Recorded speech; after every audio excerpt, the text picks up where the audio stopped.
Louvor e glória a ti, Senhor. Cristo, palavra de Deus. Cristo, palavra de Deus. O Senhor esteja convosco. Ele está no meio de nós. Proclamação do Evangelho de Jesus Cristo segundo Marcos. Glória a vós, Senhor. Naquele tempo, o Espírito levou Jesus para o deserto, e ele ficou no deserto durante 40 dias, e aí foi tentado por Satanás. Vivia entre os animais selvagens, e os anjos o serviam. Depois que João Batista foi preso, Jesus foi para a Galiléia, pregando o Evangelho de Deus e dizendo: o tempo já se completou, e o reino de Deus está próximo. Convertei-vos e credes no Evangelho. Palavra da salvação. Glória a vós, Senhor. Irmãos e irmãs, hoje estamos celebrando o primeiro domingo da Quaresma, esse tempo propício de conversão, de voltarmos para o Senhor.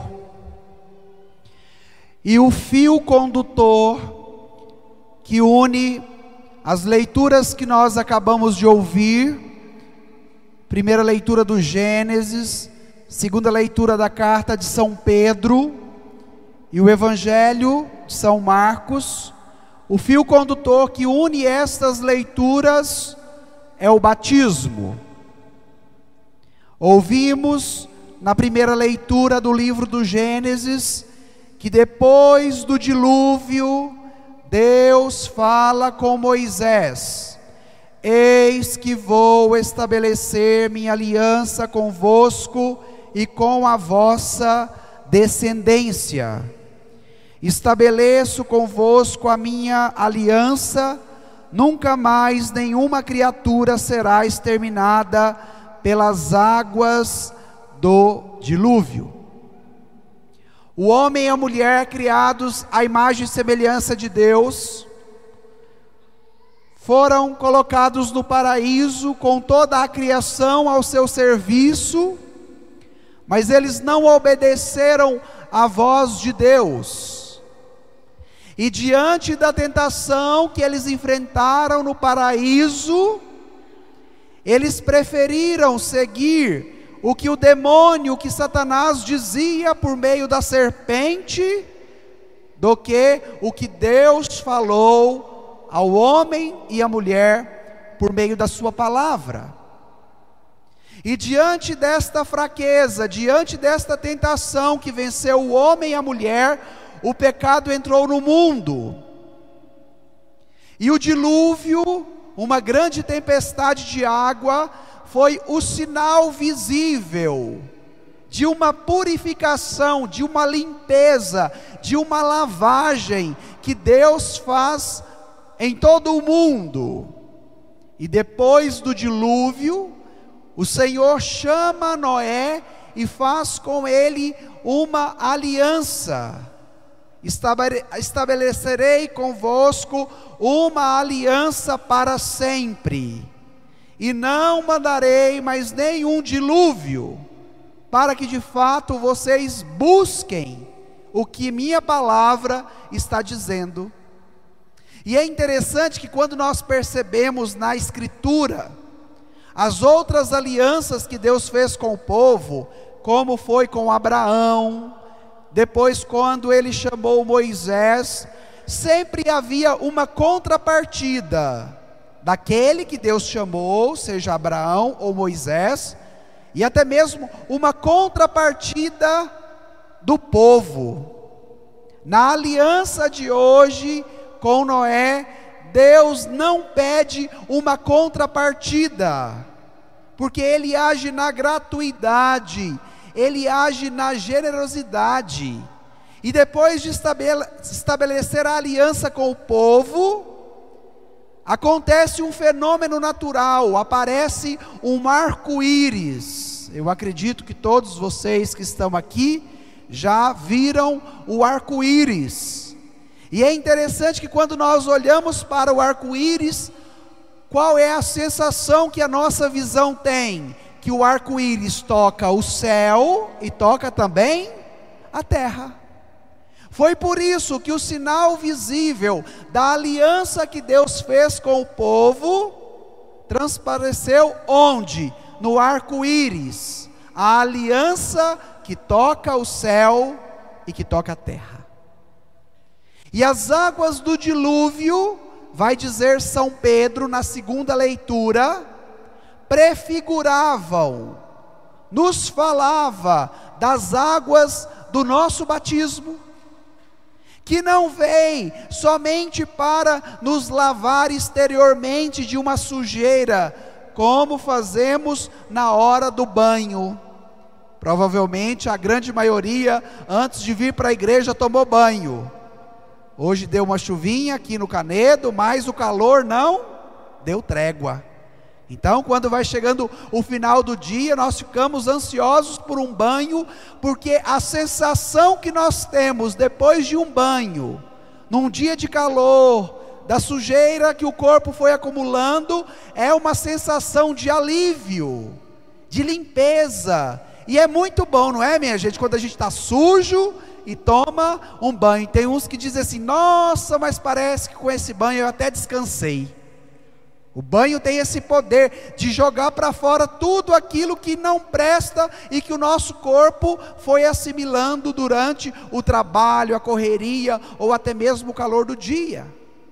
Então, as águas batismais, elas são derramadas sobre nós para nos purificar da sujeira interior, do nosso pecado. E foi por isso que São Pedro, na segunda leitura, pegue aí no seu folheto, segunda leitura da carta de São Pedro, versículo 21.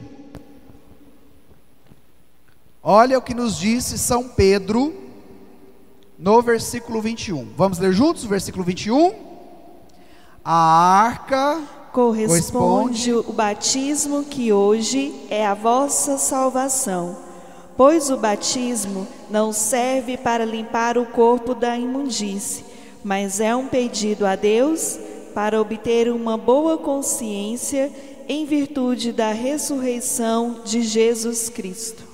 Olha como a palavra de Deus é clara. O batismo não serve para limpar a imundície do corpo. Um bom banho, bem tomado, é que limpa a imundície do corpo. Mas o batismo é um pedido a Deus para obter uma boa consciência em virtude da ressurreição de Jesus. Ou seja, a ação que o sacramento do batismo faz em nós, nos perpassa por inteiro, do primeiro fio de cabelo da cabeça até o último dedão lá da unha encravada do pé. Vem para nos ajudar na formação de uma nova consciência.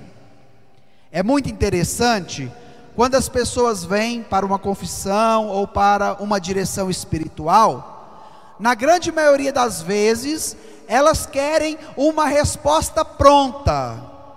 Elas querem que o padre diga o que a pessoa deve fazer. E muitas pessoas, quando vêm conversar comigo, saem frustradas, sabe por quê? Porque eu não digo o que ela tem que fazer. Eu sempre falo, a minha missão aqui como padre é jogar uma luz diante dos fatos da sua história que você partilha, abrir os horizontes da sua visão, para que você tome a decisão e escolha o melhor de acordo com a vontade de Deus para a sua vida. Porque depois que você escolhe, quem vai sofrer as consequências da escolha não sou eu, mas é você. Hoje nós vivemos na sociedade do fast food, do miojo, do bolinho de caixinha, que já vem tudo pronto, dizendo o que você tem que fazer. E pode ser que na vida não seja assim, Mas a partir do momento que a palavra de Deus tem o poder de formar uma nova consciência em nós, formando uma nova consciência, as nossas escolhas serão reorientadas, serão transformadas, serão modificadas, e assim escolheremos de acordo com o princípio do Evangelho. Foi por isso que Jesus encerrou o Evangelho de hoje dizendo: convertei-vos e crede no Evangelho. Ou seja, o nosso caminho de conversão passa pela retidão da nossa consciência, que é formada, que é orientada pelo poder da palavra de Deus. E tendo a consciência bem formada, segundo o princípio do Evangelho, cada um escolherá na sua vida, no cotidiano, na sua família, de acordo com a vontade de Deus. E isso, minha gente, é o que nós chamamos de conversão. A conversão não é uma mágica, não é um passe com varinha de condão, que eu chego e digo pã e já está tudo transformado. Não, é necessário um caminho, que cada um deve trilhar com o Senhor. Qual foi o refrão do Salmo de hoje? Vocês prestaram atenção? Verdade e amor são os caminhos do Senhor. Vamos repetir o refrão do Salmo? Verdade e amor são os caminhos do Senhor. Então, viver a conversão significa viver na verdade, ser orientado pela palavra do Senhor, de acordo com os critérios do Evangelho. Significa nós caminharmos, fazermos um caminho. E o primeiro domingo da Quaresma nos propõe uma caminhada, cuja finalidade é celebrarmos o mistério pascal de Cristo, a sua paixão, a sua morte e a sua ressurreição. Mas durante esta caminhada, nós enfrentamos um problema. Padre, qual é o problema que enfrentamos na caminhada com o Senhor, na esteira da conversão para a formação de uma nova consciência, segundo o Evangelho? As tentações que chegam a nós a todo momento, vindas de Satanás. O que nos impede, na maioria das vezes, de fazermos o caminho com o Senhor, são as tentações que nos tiram deste caminho e que nos colocam à margem. Olha, nos domingos anteriores, principalmente a história do homem leproso, ele estava marginalizado, foi jogado à beira do caminho, e o que Jesus fez com ele? Readmitiu a comunhão, trouxe de volta. Então o Evangelho de hoje nos ensina como vencer as nossas tentações. Vamos agora para o Evangelho. Evangelho de hoje, capítulo 1 de São Marcos, trecho bem curtinho, mas ao mesmo tempo um evangelho muito denso. Eu dizia no início da pregação que o eixo temático da liturgia da palavra de hoje está no batismo. Dilúvio, carta de São Pedro. O dilúvio prefigura a nova humanidade renascida em Cristo. E o contexto do evangelho é o que Jesus vive logo após o seu batismo. O batismo de Jesus abre a sua vida pública.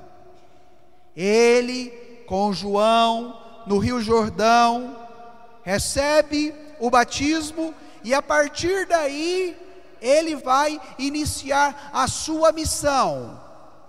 Liberta o endemoniado na sinagoga de Cafarnaum, depois cura a sogra de Pedro que estava doente, depois encontra com o leproso e o liberta da lepra. Então todas estas ações que aconteceram nos evangelhos dos domingos anteriores já foram consequência do batismo que Jesus recebeu no Jordão. E o evangelho foi enfático, dizendo que após o batismo, Jesus foi conduzido pelo Espírito ao deserto. Se você quiser conferir, está aí no primeiro versículo do evangelho de hoje. Naquele tempo, Jesus foi conduzido pelo Espírito ao deserto. O deserto é um lugar especial que a Escritura, principalmente o Antigo Testamento, enfatiza. Quando Deus queria falar com o seu povo, falar ao coração do povo, Deus mandava o povo para onde? Para o deserto. Então, o deserto na Escritura, minha gente, não é somente um local geográfico, mas o deserto é por excelência o local da intimidade com Deus, para que Deus fale ao coração das pessoas. E ao mesmo tempo, o deserto é um lugar de confronto interior da pessoa com ela mesma. E nós, na cultura que vivemos, com tantas atividades, com uma vida tão corrida, já não queremos mais nos confrontar com aquelas realidades interiores que estão mal resolvidas. E aí o que é que a gente faz? Vai escondendo tudo isso debaixo do tapete. E qual é o convite que o Evangelho nos faz hoje? A nossa quaresma precisa começar onde? No deserto. A nossa quaresma precisa começar no deserto, para que Deus fale aos nossos corações, como falou aos corações do povo de Israel, 40 anos no Egito, como falou no coração de Elias, quando ele passou a sua temporada no deserto, como falou ao coração de Moisés, quando ele se preparava para receber as tábuas da lei. Nós precisamos ir ao deserto, para que Deus fale ao nosso coração, para que nós confrontemos as realidades mal resolvidas dentro de nós, para que a nossa consciência seja formada com retidão, e que de fato pratiquemos o que Jesus nos pede: convertei-vos e crede no Evangelho. Olha aí no seu folheto quantos dias Jesus ficou no deserto. Versículo 13. Ele ficou no deserto durante 40 dias. 40 dias. E o que aconteceu no deserto? E aí foi tentado por Satanás. Ele foi tentado por quem? Satanás. Satanás existe? Claro. Se ele não existisse, o Evangelho não teria dito. Porque o mundo moderno tem dito que o demônio, que Satanás não existe, e isso é uma mentira. Porque a partir do momento que se legitima a não existência de Satanás, eu posso fazer tudo o que dá na minha cabeça oca, e com isso não tenho retidão na minha consciência. O batismo, as águas do batismo, o mistério pascal de Cristo, vem para formar a nossa consciência. Então, Satanás tentou Jesus no deserto. Minha gente, Jesus é Deus, e sendo Deus, ele foi tentado por Satanás. Imaginemos nós, pobres mortais pecadores. Será que tem alguém aqui na igreja que já foi tentado por Satanás pelo menos uma vez na vida? Com certeza, todos nós passamos por essa experiência. Mas qual é a diferença entre a tentação que Adão sofre no paraíso, a serpente, figura de Satanás, e qual é a reação de Jesus, que no deserto também é tentado por Satanás? Adão no paraíso, na abundância da criação, cede à tentação do demônio e cai na cilada dele. Jesus faz o contrário. Jesus é tentado, mas diante da tentação, Jesus vence Satanás. Jesus vence a tentação para nos dizer o seguinte: que se na nossa vida, no dia a dia, as tentações de Satanás que chegam até nós têm nos derrubado, significa que nós estamos longe de Jesus.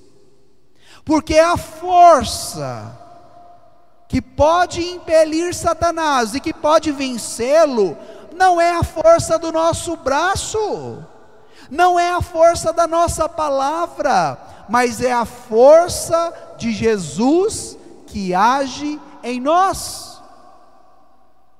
Por isso que o caminho da quaresma é um caminho de verdade. Os caminhos do Senhor são verdade.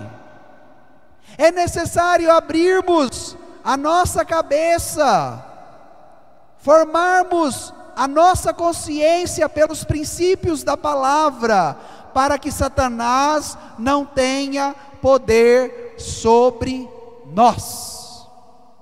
E Jesus vence as tentações para dizer que se nós caminharmos com Ele, Ele luta no nosso lugar e Ele vence também no nosso lugar. É este o ensinamento que o Evangelho de hoje, ao relatar Jesus que foi tentado por Satanás, e nós que também somos tentados por Satanás, possamos vencer. Mas minha gente, o caminho da vitória, que pisa na cabeça de Satanás, é um caminho árduo, é um caminho exigente, é um caminho que pede de nós vida de oração, é um caminho que pede de nós meditação e escuta da palavra de Deus, é um caminho que pede de nós Eucaristia dominical, é um caminho que pede de nós confissão do nosso pecado, mas nós queremos vencer Satanás deitado no sofá com as pernas para cima.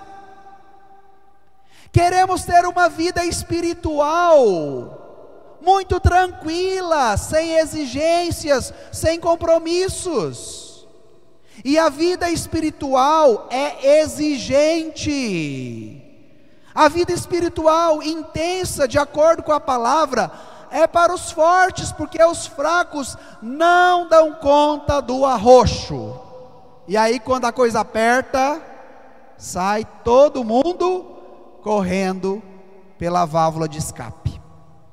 Então, a nossa consciência bem formada pelos princípios da palavra, pede de nós também o quê? Um caminho de ascese, um caminho de renúncia, de busca, de vida entregue, de fazermos com Cristo também a experiência da cruz.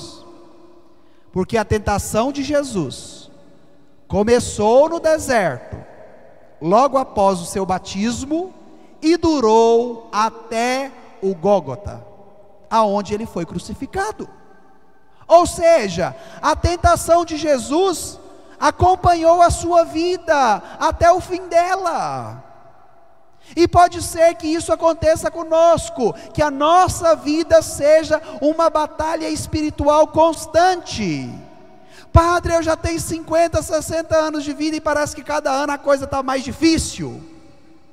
Mas no final da sua vida, na sua ressurreição, lá, depois da crucifixão, Jesus mostra a sua glória, o seu esplendor, a sua luz, a sua ressurreição, a sua vitória. E se nesta vida, por mais que seja longa, as tentações e as batalhas espirituais forem árduas e fortes, se nós permanecermos com Cristo, nós vamos alcançar a coroa da vitória, como nos diz São Paulo. A nossa ressurreição também, a nossa glória, a nossa vitória.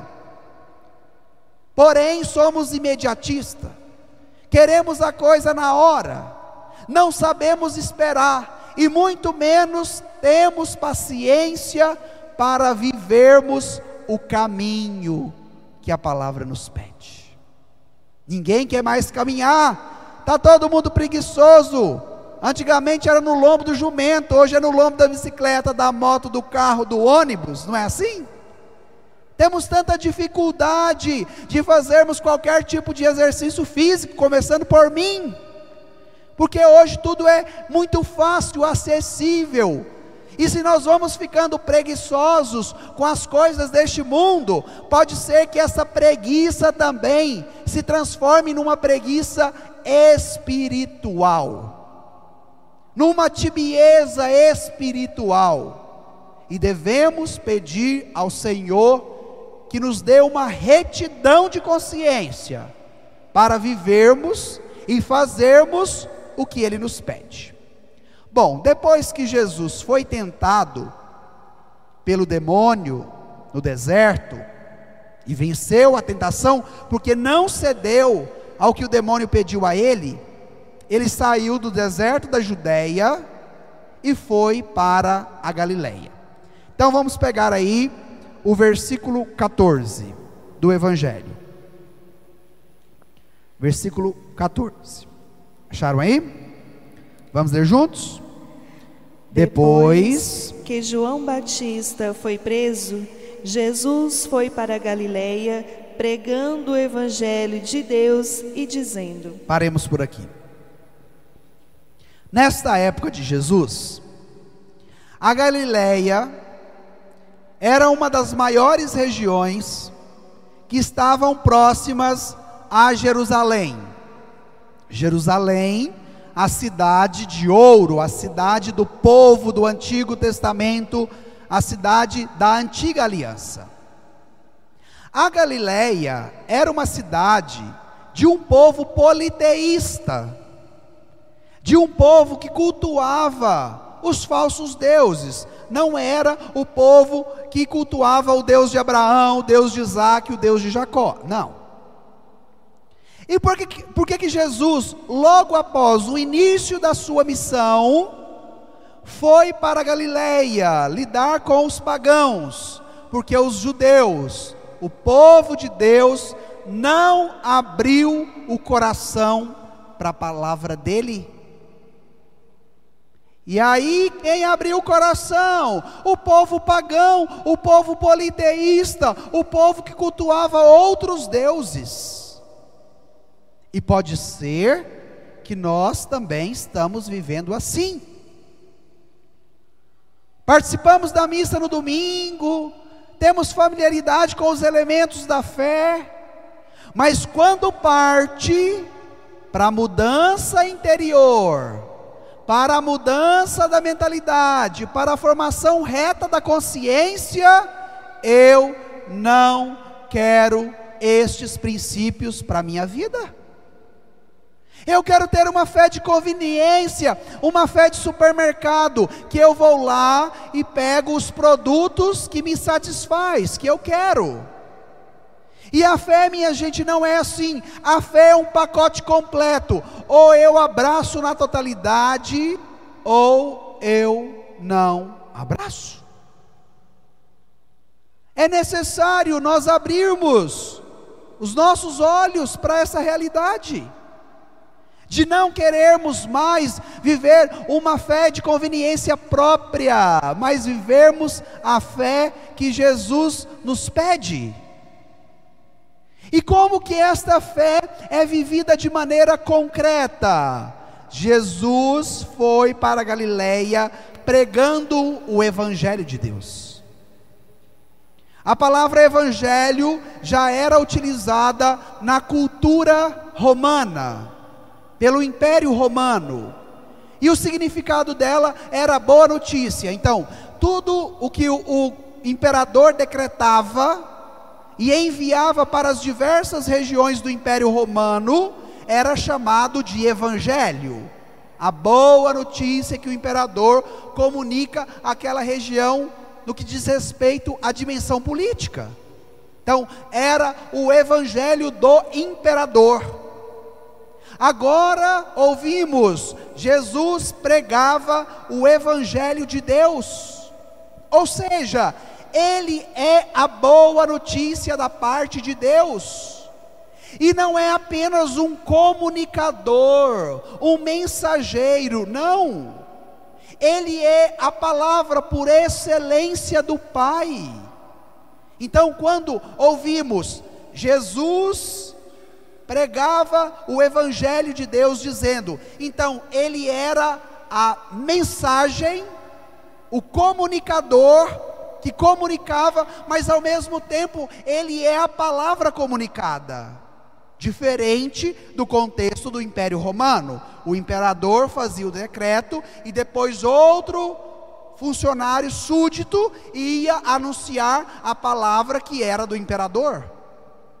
Com o evangelho é diferente, porque ele é a mensagem, ele é a palavra, e ao mesmo tempo ele é o comunicador desta palavra, que não é comunicada somente por uma mensagem de voz, mas é comunicada a cada um de nós pela vida que ele doou no alto da cruz.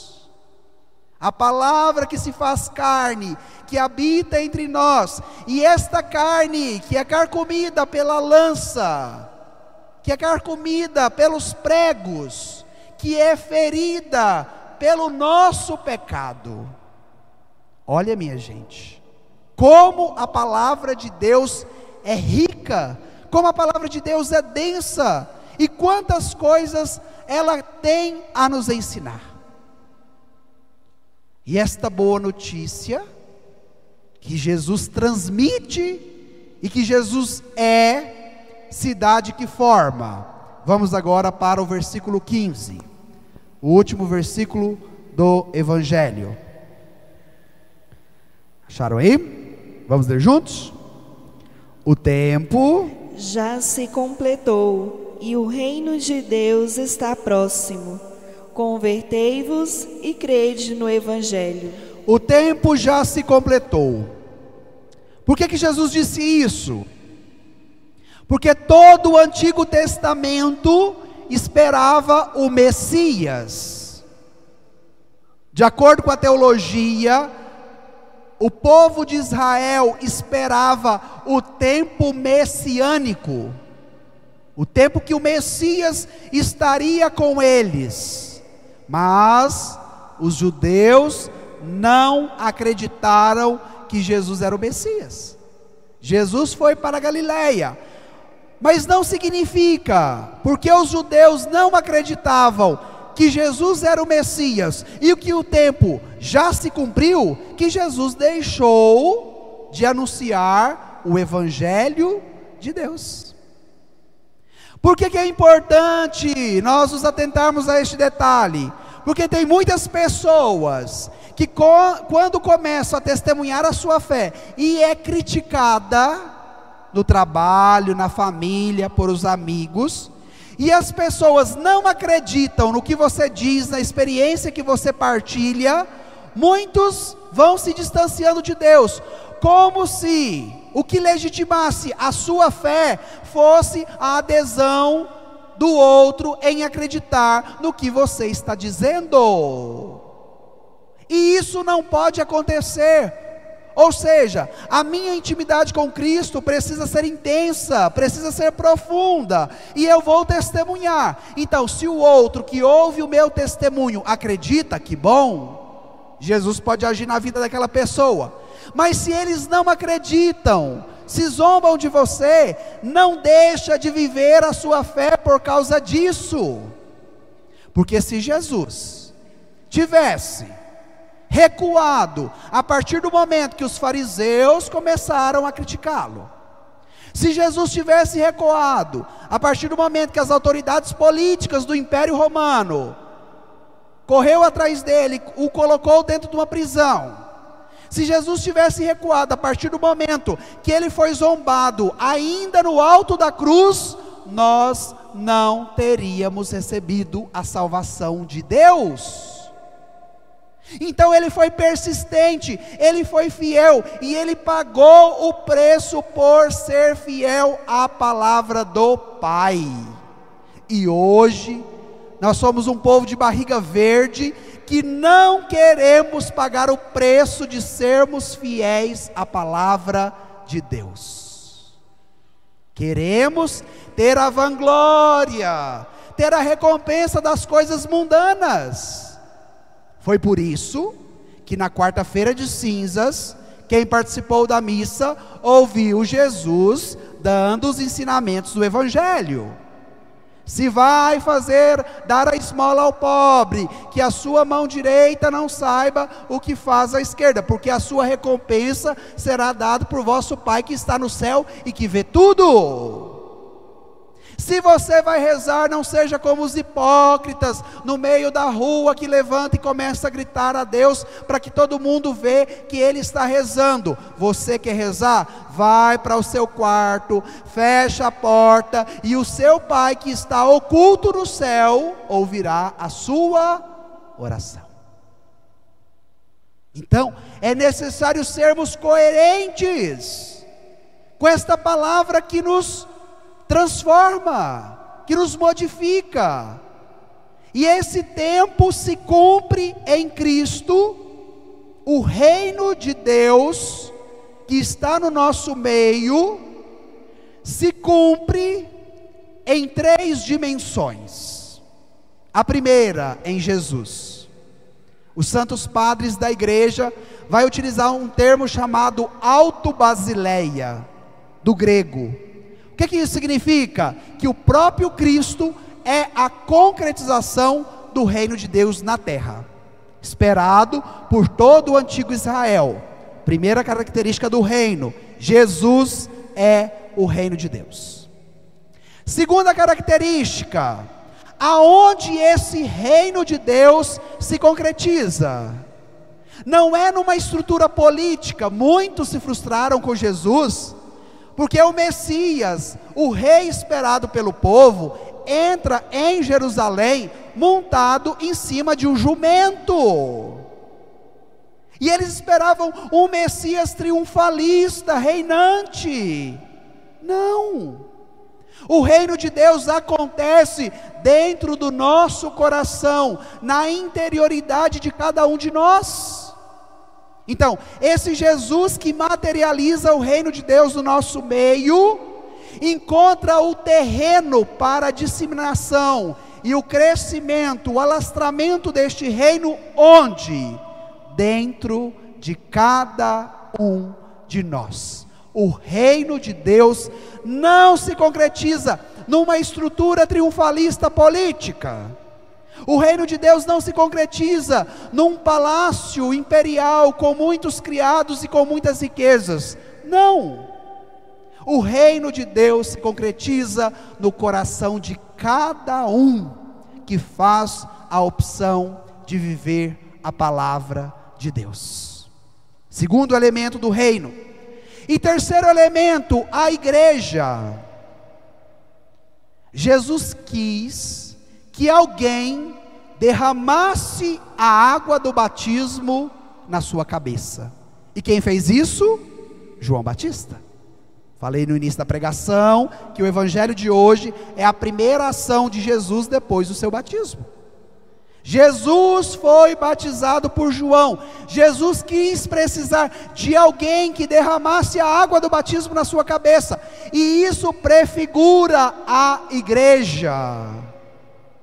O próprio Deus quis que o seu filho iniciasse a igreja, para que ela fosse a medianeira, a mediadora de todas as graças que Deus tem para nós.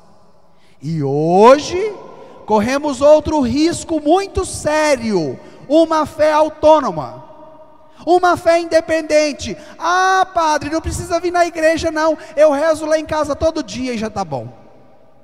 Outros dizem assim: ah, igreja para quê? Eu já faço a minha ligação direto com Deus, falo com Ele, Ele fala comigo e já está tudo resolvido. Isso é uma característica do secularismo, do ateísmo, que nos assola a todo momento.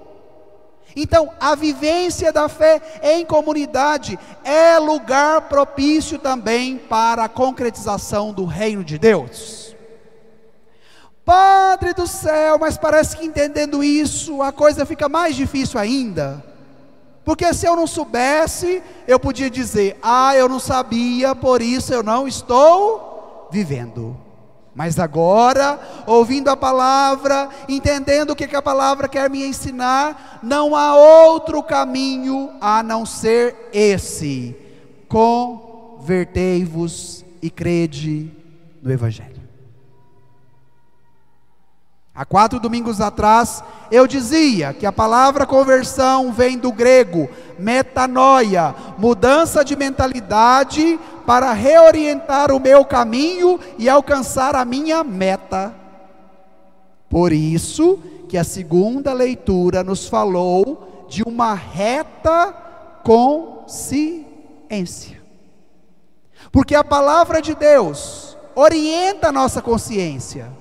A palavra de Deus forma a nossa consciência, e a partir do momento que a nossa consciência é formada pelo poder dessa palavra, a nossa consciência vai fazer com que os nossos afetos, as nossas emoções, as escolhas de cada dia sejam pautadas por ela, pela palavra.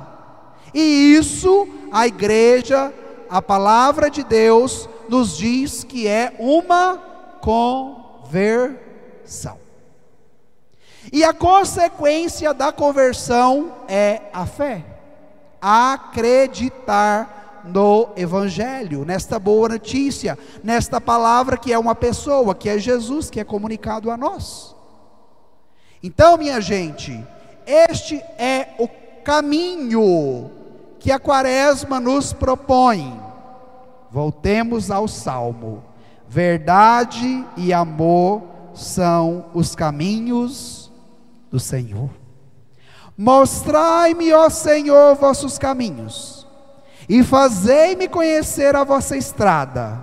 Vossa verdade me oriente e me conduza, porque sois o Deus da minha salvação. Porque sois o Deus da minha salvação.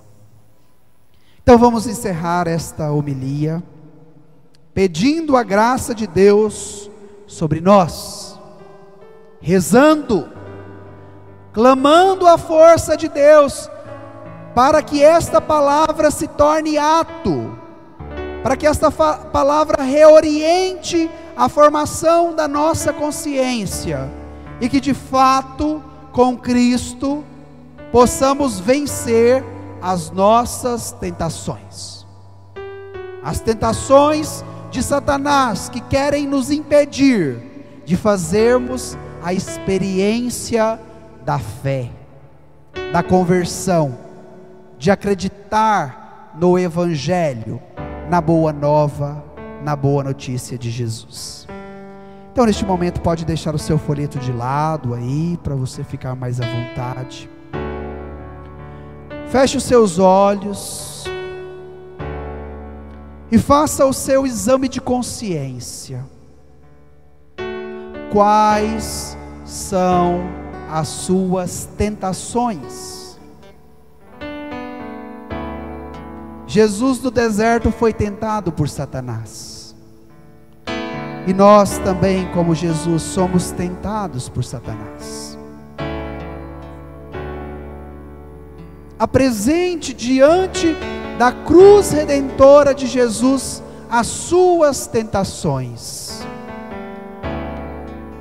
Pode ser o álcool, o cigarro, o adultério, a sexualidade, o dinheiro, a possessão sobre as pessoas, a angústia e a tristeza que te domina a todo momento. Fale para Jesus que, como Ele venceu a tentação de Satanás, que hoje Ele possa te dar a graça de, com Ele, vencer também as suas tentações. Senhor Jesus, nós estamos aqui ouvindo a Tua palavra, iniciando a nossa quaresma. E quantas vezes, Jesus, somos fracos, caímos como Adão no paraíso, diante da proposta de Satanás. Mas hoje nós queremos ser levantados por Ti.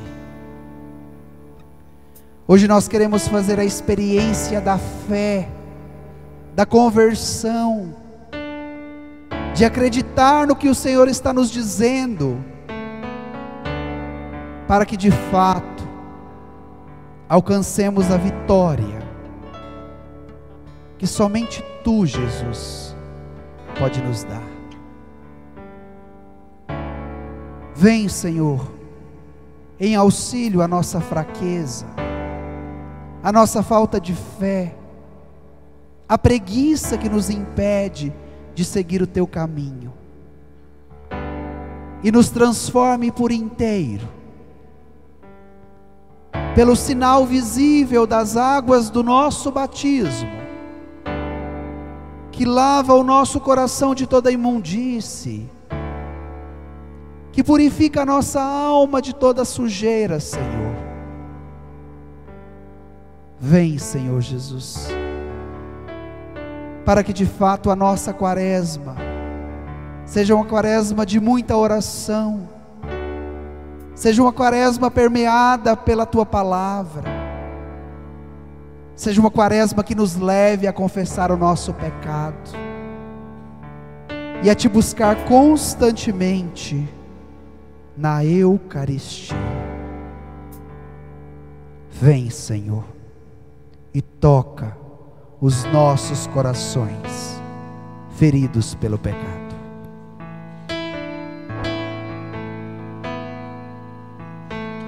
Vem, Senhor Jesus,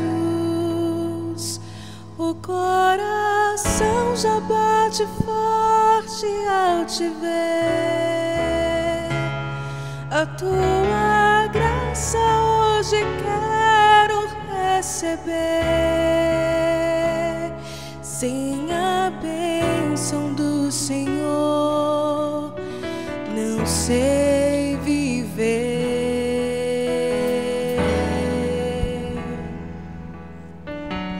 Vem, Senhor Jesus, olhar o povo ao Teu redor me faz lembrar a multidão lá no deserto a Te esperar. Vem, ó Santo de Israel, passar também neste lugar. É o Rei à nossa frente está. É feliz quem o adorar.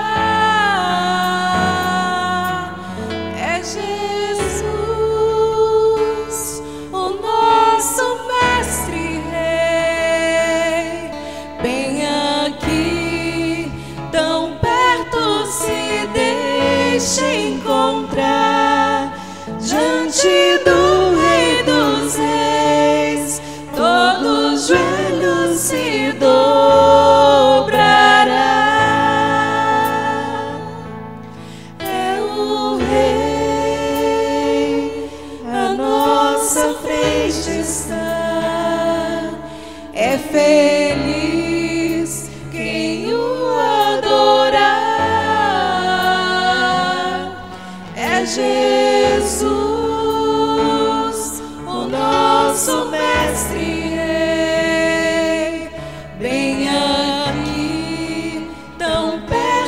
se deixe encontrar diante do Rei dos Reis. Todo joelho se